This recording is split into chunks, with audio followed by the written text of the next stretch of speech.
The thunderous roar of the Pecos River sent terror through Lydia Dawson as she clung to the oak branch, its bark slicing into her palms.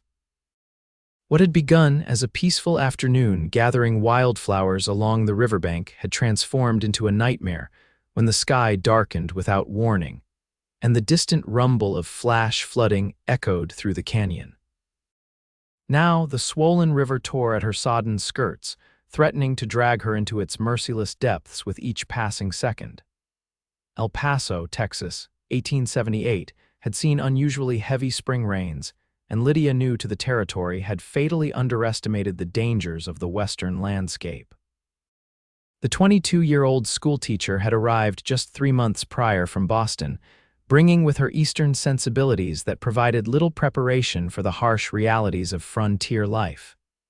"Help!" she screamed, though her voice disappeared into the roaring waters. The branch creaked ominously, bending lower with each violent surge. Lydia's arms trembled with exhaustion. She wouldn't last much longer. Miles Fletcher had been tracking a stray calf when he heard the scream, faint but unmistakable against the thunder of rushing water. The 30-year-old cowboy urged his horse forward through the brush, emerging at the riverside just in time to witness the woman's desperate struggle against the churning current. Without hesitation, Miles dismounted, tethered his horse to a sturdy mesquite, and stripped off his gun belt and boots. The woman's strength was clearly failing. He had mere moments before the river claimed her.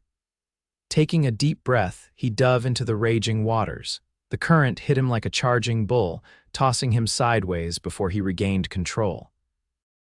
Miles was a strong swimmer, one of the few cowboys who didn't fear water, but even he struggled against the flood's power. He fought his way toward her, calling out, "Hold on, I'm coming." Lydia's vision blurred as her arms threatened to give way. Through the spray and chaos, she glimpsed a figure battling through the current toward her. Hope and desperation gave her one final surge of strength. Miles reached her just as her fingers slipped from the branch. He caught her around the waist, her body limp against his as the current immediately pulled them downstream. Fighting with everything he had, Miles angled them toward the shore, using the river's own force to propel them toward a sandbar jutting into the water. They crashed onto the muddy bank, Miles rolling to shield Lydia from the impact. For several moments they lay there, gasping for breath, the roar of the water a constant reminder of what they'd just escaped. "Are you all right, miss?" Miles finally managed, pushing himself to his knees beside her. Lydia coughed up water, her body trembling uncontrollably. "I think so," she whispered, her voice raw. When she looked up at her rescuer, she saw a man with rain-darkened sandy hair plastered to his forehead and the most startlingly blue eyes she'd ever encountered. "Miles Fletcher," he said, helping her to sit up. "Lydia Dawson," she replied, clutching his offered hand. "You saved my life, Mr. Fletcher. Just Miles, please." He glanced back at the raging river. "We need to get you somewhere warm and dry. My cabin's not far." Lydia nodded, too exhausted to protest as Miles helped her stand. Her legs buckled immediately, and without comment he swept her into his arms. In any other circumstance, such familiarity would have scandalized her, but survival had a way of pushing propriety aside. Miles whistled for his horse, which obediently picked its way down to them. With practiced ease, he lifted Lydia into the saddle before mounting behind her. She leaned back against his chest, drawing strength from his solid presence as they rode away from the river that had nearly claimed her life. The journey to Miles's cabin passed in a haze for Lydia. Raindrops pelted them as thunder rolled across the sky, but Miles's arm around her waist kept her secure in the saddle. When a modest log cabin finally came into view, nestled against a hillside with a small corral beside it, relief washed over her. Miles helped her dismount and guided her inside while explaining, "It ain't much, but it's dry." The interior was simple, but neat, a far cry from the bachelor squalor Lydia had expected. A stone fireplace dominated one wall, with a rough-hewn table, 2 chairs, and a narrow bed making up the rest of the furnishings. He quickly built up the fire, its warmth immediately beginning to chase the chill from Lydia's bones. "You need to get out of those wet clothes," he said matter-of-factly, then seemed to realize how his words sounded. A flush crept up his neck. "I'll step outside while you change." "There's a trunk with some clothes by the bed, my sister's things. She visits sometimes. They might be a bit large, but they're dry." Lydia nodded gratefully, watching as Miles retreated outside despite the rain. Once alone, she peeled off her sodden dress and undergarments, wringing water from her long auburn hair. In the trunk, she found a simple calico dress that hung loosely on her frame, but as promised, it was blissfully dry. "You can come back in," she called once decent. Miles returned, having shed his own wet coat. He hung it by the door before stoking the fire higher. "I'll make some coffee," he offered, filling a pot with water and setting it over the flames. "It'll warm you from the inside." As Miles moved around the small cabin, Lydia studied him. He wasn't a particularly large man, but his movements suggested a quiet strength, the same strength that had pulled her from certain death. His features were weathered by sun and wind, but handsome in a rugged way that Eastern men rarely possessed. "Have you lived in El Paso long?" she asked, attempting normal conversation despite their extraordinary meeting. Miles shook his head as he measured coffee grounds. "About 4 years. Came west after the war looking for something different. Found work with the Bar Cross outfit." He gestured vaguely westward. "Their main spreads about 10 miles from here. I tend the eastern herd mostly on my own." "I see," Lydia said. "I've only been in Texas for 3 months. I'm the new school teacher in town." Miles glanced at her with new interest. "School teacher? The children need that. Most of them can barely write their own names." He poured the coffee into 2 tin cups and handed one to Lydia. "What brought you all the way from?" He paused, listening to her accent. "Back east somewhere, Boston," she confirmed, wrapping her fingers around the warm cup. "And necessity brought me here. My parents passed last year influenza. There wasn't much left after the doctor's bills." She hadn't meant to share so much, but near-death experiences had a way of loosening one's tongue. "Teaching positions are scarce back east, but the Western territories are desperate for educated women." Miles nodded, settling into the chair across from her. "I'm sorry about your parents. Thank you." Lydia sipped the strong coffee, grimacing slightly at its bitterness. "The town committee arranged for my housing. I have a small room behind the schoolhouse. It's modest, but sufficient." "That'd be Walter Hammond's doing," Miles said. "He's determined to bring civilization to El Paso, starting with education." Lydia smiled for the first time since her ordeal. "Mr. Hammond has been very kind, though I don't think he anticipated how thoroughly unprepared I'd be for life out here." "Nobody expects flash floods their first year," Miles said kindly. "Even folks born here get caught sometimes." They fell into comfortable conversation as the storm raged outside. Miles told her about his life as a cowboy, the long days and longer nights, the satisfaction of work done well. Lydia shared stories of her 23 pupils, ranging in age from 6 to 16, many of whom had never set foot in a schoolhouse before her arrival. As evening approached, Miles prepared a simple meal of beans, salt pork, and biscuits that tasted better than anything Lydia could remember eating. Perhaps it was her brush with death that made everything seem more vivid, more precious. "I should get you back to town," Miles said as they finished eating. "People will be worried." "In this weather?" Lydia glanced toward the window, where rain still lashed against the glass.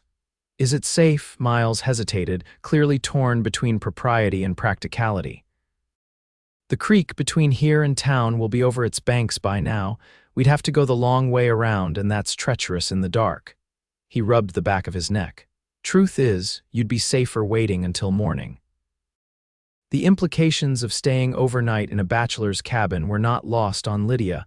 Her reputation could be irreparably damaged, and yet the alternative seemed far more dangerous. "I understand if that ain't proper," Miles added quickly. "I can sleep in the barn with the horses." "Absolutely not," Lydia said firmly. "You've already saved my life once today. I won't have you catching your death of pneumonia on my account. I'll take the floor by the fire." Miles shook his head. "Not a chance, Miss Dawson. You take the bed. I've slept rough more nights than I can count." In the end, they compromised. Miles made a pallet near the fire while Lydia took the bed, a screen of hanging blankets providing a semblance of privacy between them. Despite her exhaustion, sleep eluded Lydia as she listened to the rain drumming on the roof and the occasional creaking of floorboards as Miles shifted on his makeshift bed. "Miles," she whispered into the darkness. "Yes, Miss Dawson. Thank you, not just for the rescue, but for—" She struggled to find the right words. "For your kindness." There was a pause before he replied softly, "You're welcome. Now get some sleep. Tomorrow's soon enough to worry about getting you home." When Lydia awoke the next morning, sunlight streamed through the cabin's small window. For a moment she was disoriented until memories of the previous day's events came flooding back. She sat up, finding herself alone in the cabin. On the table sat a covered plate and a folded note. "Gone to check the horses. Breakfast under the plate. Help yourself to more coffee. MF." The breakfast was simple eggs and more biscuits, but Lydia ate gratefully. She had just finished when the door opened and Miles entered, his hair damp from washing at the outdoor pump. "Morning," he said, his smile sending an unexpected flutter through her chest. "Creek's down enough to cross now. I can take you back to town whenever you're ready." "Thank you," Lydia said, suddenly aware of how disheveled she must look in borrowed clothes, her hair a tangled mess. "I must look a fright." Miles's gaze softened. "Not at all, you look—" He trailed off, clearing his throat. "There's a comb on the shelf if you want it." While Lydia arranged her hair as best she could, Miles prepared his horse for the journey. Her own clothes were still damp, so she reluctantly remained in his sister's dress, rolling the sleeves and gathering the waist with a borrowed belt. The ride to El Paso was surprisingly pleasant. The storm had cleared the air, leaving behind a crystal blue sky and the sweet scent of rain-washed earth. Miles pointed out landmarks and shared stories of the area, his deep voice a comforting rumble against her back as she sat before him in the saddle. "Mr. Fletcher," Lydia began as the town came into view. "Miles," he corrected gently. "Miles," she amended with a small smile. "I was wondering if— That is, I would like to properly thank you for your heroism. Perhaps you might come for Sunday dinner at the boarding house where I take my meals." He hesitated, and Lydia immediately regretted her forwardness. But then Miles smiled, the expression transforming his face.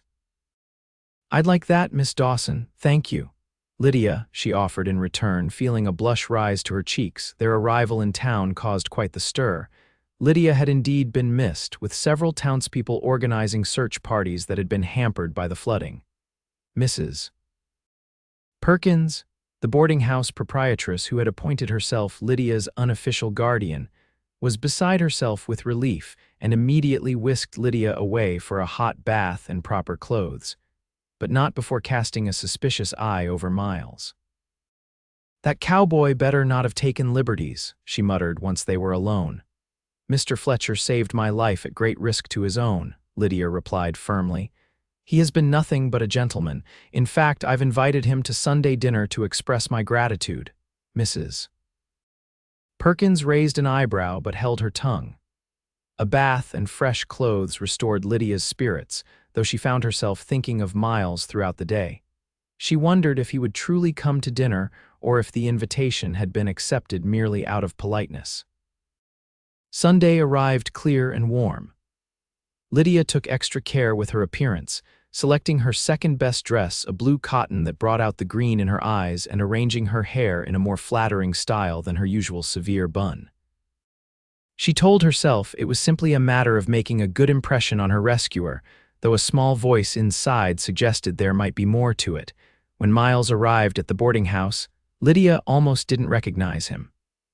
Gone were the worn work clothes and dusty boots. In their place, he wore clean dark trousers, a pressed white shirt, and a vest that emphasized his broad shoulders. He'd trimmed his hair and beard and carried his hat respectfully in his hands. Conversation flowed easily between them during dinner, despite Mrs. Perkins's pointed chaperoning and the curious glances of other boarders. Miles spoke intelligently on a variety of subjects, revealing an education that belied his cowboy exterior. When he mentioned reading Emerson, Lydia couldn't hide her surprise. You didn't expect a cowboy to read philosophy. He asked, amusement crinkling the corners of his eyes. I'm learning not to make assumptions about people out here, Lydia admitted. Everyone has surprising depths. After dinner, Mrs. Perkins reluctantly allowed them a short walk, though she insisted they remain on the main street where they could be seen by all. As they strolled in the golden evening light, Lydia found herself drawn to Miles's quiet strength and thoughtful nature. "Will I see you again?" she asked as they returned to the boarding house. "I'd like that," Miles replied, his eyes warm.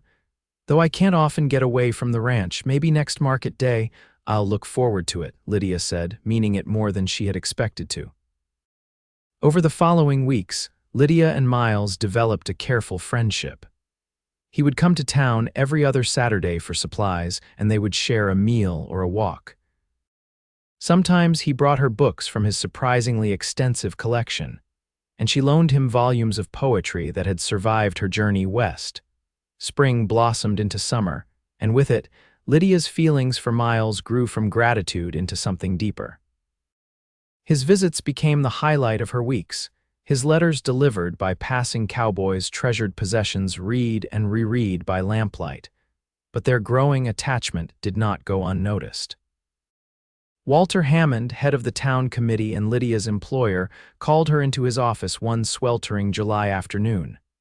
"Miss Dawson," he began gravely, "I must speak to you about your association with Mr. Fletcher." Lydia's back stiffened. "Mr. Fletcher is a friend who saved my life, sir." "Be that as it may," Hammond continued, "you hold a position of considerable influence in this community. Our children look to you as an example. Your behavior must be beyond reproach." "I assure you, sir, my behavior has been entirely proper." Hammond sighed, folding his hands on his desk. "Perhaps, but perception matters as much as reality. There are concerns about the suitability of a schoolteacher spending time with a man of Mr. Fletcher's station." Anger flared in Lydia's chest. "His station." "Mr. Fletcher is one of the most intelligent, honorable men I've ever known. He's a cowhand, Miss Dawson, a drifter who happened to stay put for a few years. Such men rarely settle permanently." Hammond's tone softened slightly. "I understand your gratitude for his heroism, but I must insist you consider your position more carefully." Lydia left the meeting seething with indignation, but also troubled. She hadn't considered how her relationship with Miles might affect her standing in the community. The last thing she wanted was to compromise the respect she'd worked so hard to earn from her pupils' parents. When Miles came to town that Saturday, Lydia met him with a heavier heart than usual.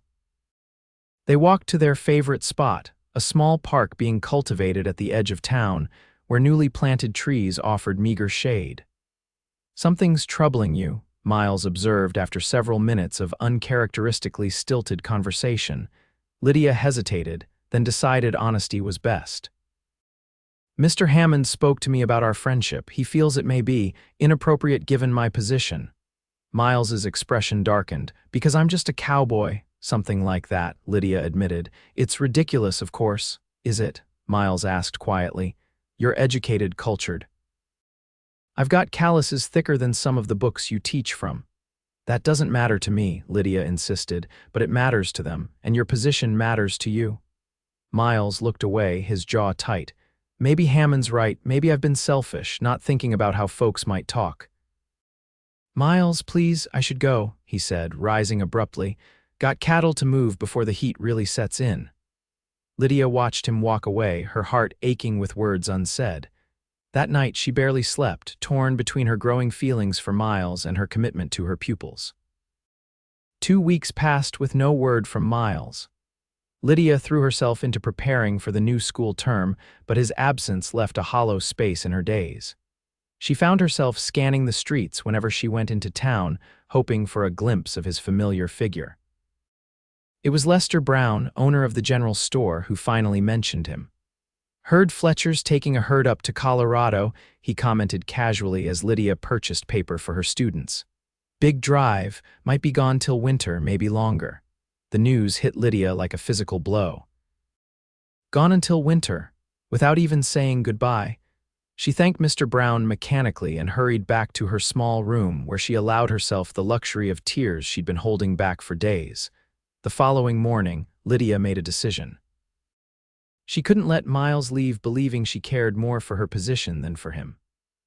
After dismissing her summer pupils at midday, she borrowed a horse from the livery stable, causing no small amount of gossip, and set out for the Bar Cross Ranch. The foreman, a grizzled man named Harlan Tucker, eyed her suspiciously when she arrived. "Fletcher, he's out with the herd." He squinted at the sky. "About 10 miles north by now. They're moving slow in this heat. Can you tell me which trail they're taking?" Lydia asked, determination overriding her usual reserve. Tucker shook his head in disbelief. "Miss, that's no place for a lady. Dust thick enough to choke on, no shade, no comfort." "I didn't ask for your opinion on the suitability, Mr. Tucker. I asked which trail." Something in her tone must have impressed him, because he gave her detailed directions with a grudging respect. "You catch up to them before nightfall. You tell Miles I said he's responsible for getting you back safe, you hear?" Lydia nodded and set out immediately, her borrowed mare protesting the continued journey. The trail was easy enough to follow the passage of hundreds of cattle left unmistakable signs, but the summer sun beat down mercilessly as the hours passed. She was beginning to fear she had miscalculated when she spotted the dust cloud in the distance. Urging her tired horse forward, Lydia crested a small rise and beheld the cattle drive spread before her hundreds of longhorns plodding northward, guided by a handful of mounted cowboys. A rider broke away from the herd and galloped toward her. It was Miles, his expression a mixture of astonishment and concern as he recognized her. "Lydia, what in God's name are you doing out here?" he demanded, pulling his horse alongside hers.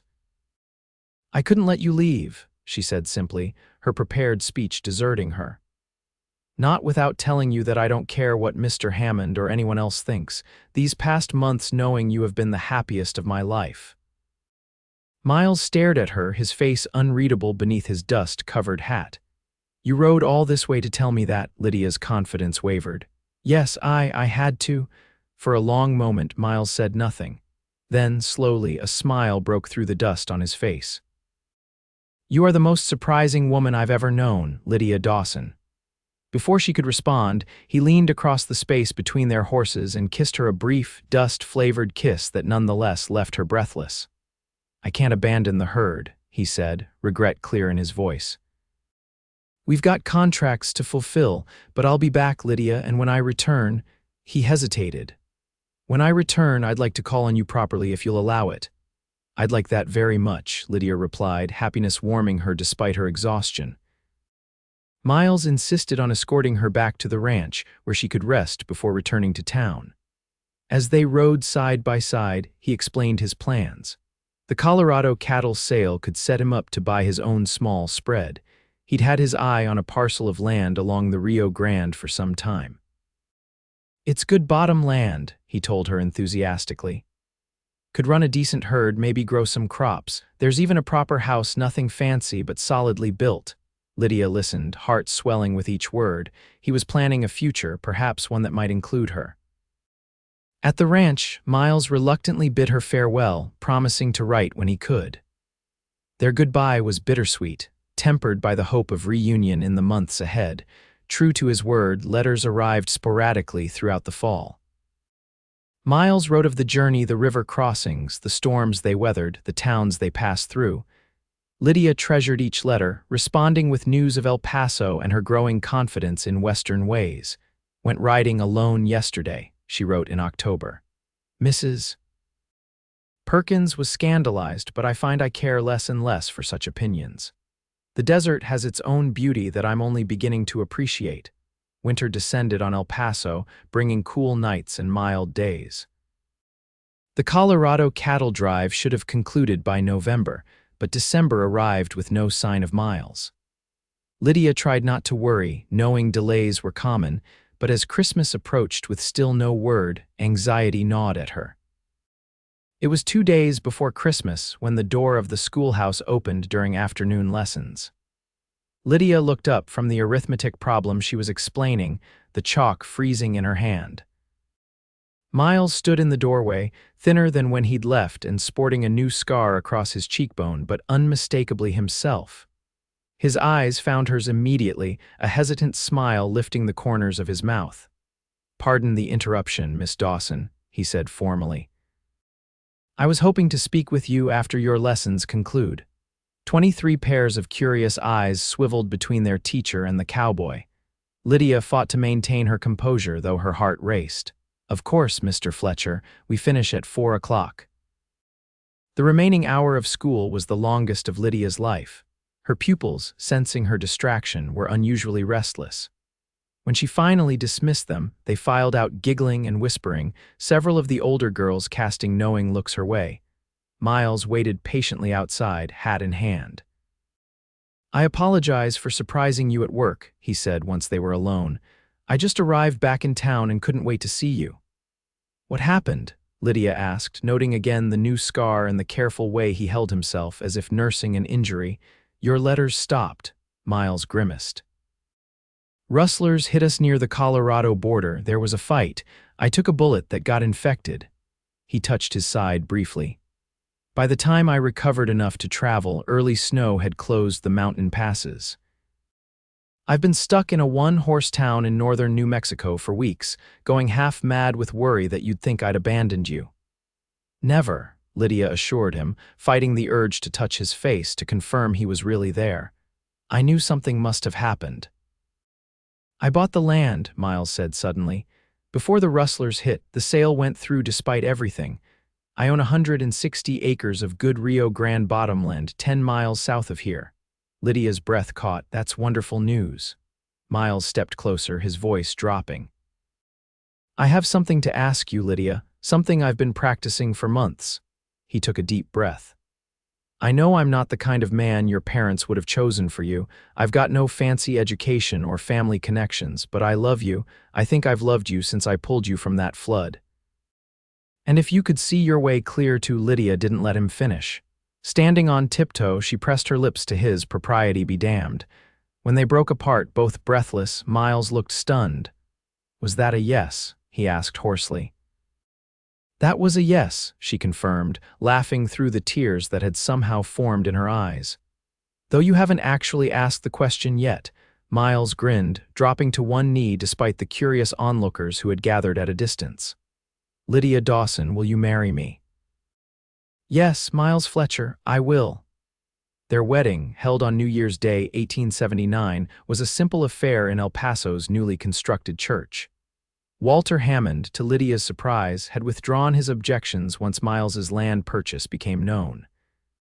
A man of property, it seemed, was a more acceptable suitor than a mere cowhand. "Hypocrisy," Lydia muttered when she heard this, but Miles just laughed. "Let him think what he wants. I know you didn't marry me for my land." "No," she agreed, kissing him softly. "I married you for your library. And perhaps your kisses." Their first months of marriage were a delicate balance. Lydia continued teaching through the spring term while Miles worked to make their house truly habitable. Weekends were spent together on their land, planting a garden, repairing fences, and planning for the small herd Miles would purchase with his Colorado earnings. When school ended in May, Lydia moved permanently to the ranch. The house, though simple, was indeed solidly built with 3 rooms and a proper wooden floor. Miles had added curtains at the windows and bookshelves along one wall, touches that brought tears to Lydia's eyes when she saw them. "It's perfect," she told him on their first night there. "Our own home." Life settled into a rhythm dictated by the seasons and the needs of their growing herd. Lydia learned to cook over an open hearth, to make soap from beef tallow, to ride astride like a man when the situation called for it. Miles learned to dance at the harvest social, to discuss literature with Lydia's intellectual friends from town, to express his feelings in words as well as actions. Their first major test came in the spring of 1880. Heavy snowmelt in the mountains combined with unusually persistent rain to swell the Rio Grande beyond its banks. Miles had been watching the water levels anxiously for days. "If it rises another foot, we'll need to move the cattle to higher ground," he told Lydia one evening as they stood on their porch, watching the muddy water creep ever closer to their fields. Lydia squeezed his hand. "We'll manage, together." That night they were awakened by a thunderous crash. Miles was out of bed in an instant, grabbing his boots. "The rivers breached the bank," he said grimly. "For 3 days they fought the flood, moving cattle, reinforcing their home's foundation with sandbags, salvaging what they could from their fields. When the water finally receded, they surveyed the damage: fields washed out, fences destroyed, nearly a third of their herd lost." "We can rebuild," Lydia said, her voice firm despite her exhaustion. "This is our land, Miles, our home. I won't let a flood take it from us." Miles looked at her with wonder. "You really mean that?" "Of course I do. Did you think I'd want to give up at the first hardship?" She raised an eyebrow. "I may have been a pampered Eastern girl once, but I'm a Texas rancher's wife now." Miles gathered her in his arms, mud-splattered and weary as they both were. "I thank God every day for that flash flood that brought you to me," he murmured against her hair. "Even when we're fighting actual floods?" she asked, a hint of humor returning to her voice. "Especially then," he assured her. "There's no one I'd rather face disaster with." Their determination paid off. By summer's end, the fields were replanted, the fences rebuilt, and new cattle acquired. Their home stood stronger than before, reinforced against future floods with Miles's engineering and Lydia's practical suggestions. In the fall of 1880, Lydia shared news that brought Miles to his knees with joy. They were expecting a child. Their son, Samuel, was born the following spring, a robust boy with his father's blue eyes and his mother's determined chin. The years that followed brought more children: twin girls, Elizabeth and Catherine, in 1883, and another son, William, in 1886. Each addition expanded their hearts and their home, as Miles added rooms to accommodate their growing family. The ranch prospered under their joint stewardship. Miles's practical knowledge combined with Lydia's head for figures made them a formidable team. They weathered droughts and market downturns, rejoiced in good years, and gradually increased their holdings until the Fletcher Ranch became one of the most respected in the county.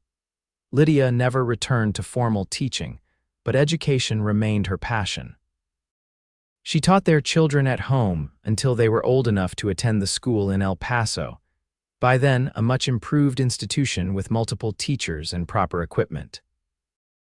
In the evenings, she often tutored the children of neighboring ranchers and their workers, refusing payment but accepting friendship and the occasional practical help.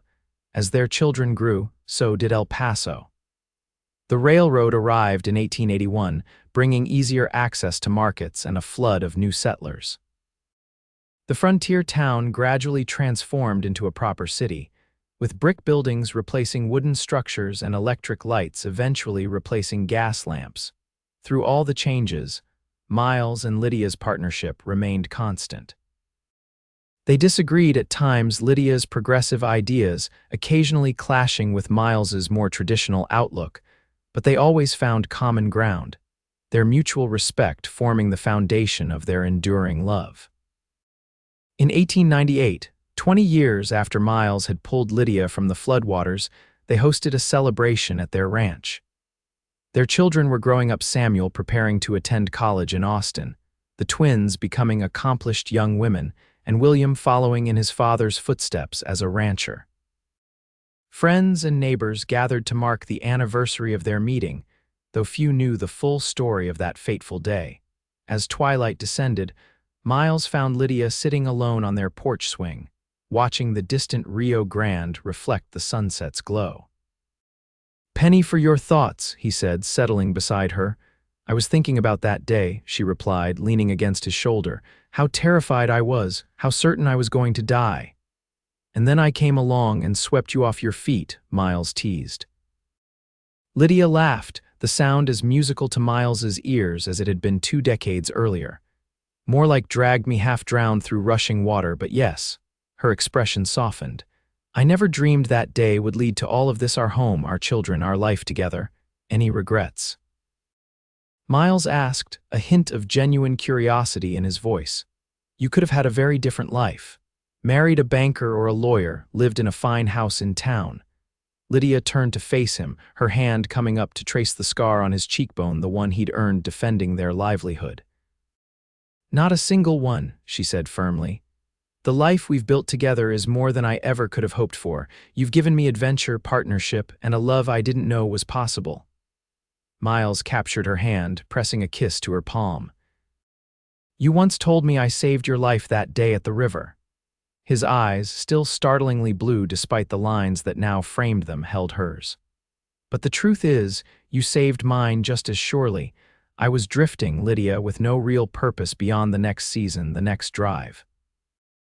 You gave me roots, a future to build toward." In the distance, they could hear their children's laughter mixing with that of their guests. The ranch house windows glowed with lamplight, casting warm rectangles onto the gathering darkness. The scent of mesquite smoke and Lydia's famous apple pie drifted on the evening breeze. "We should go back to our guests," Lydia said eventually, though she made no move to rise. "In a minute," Miles replied, drawing her closer. "I'm enjoying the view."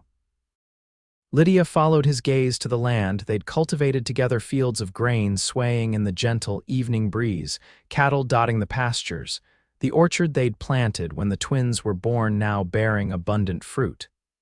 "It is beautiful," she agreed. Miles's eyes returned to her face. "I wasn't looking at the land." Even after 20 years, he could still make her blush. Lydia shook her head with a smile. "Flatterer." "Just honest," he countered, leaning in to kiss her softly. When they finally rejoined their celebration, Samuel was regaling the guests with the story of his parents meeting, a tale he'd heard countless times throughout his childhood. "And then Pa dove into the raging water without a moment's hesitation," he was saying, gesturing dramatically. "The current was so strong it nearly took them both, but somehow he managed to get Ma to safety."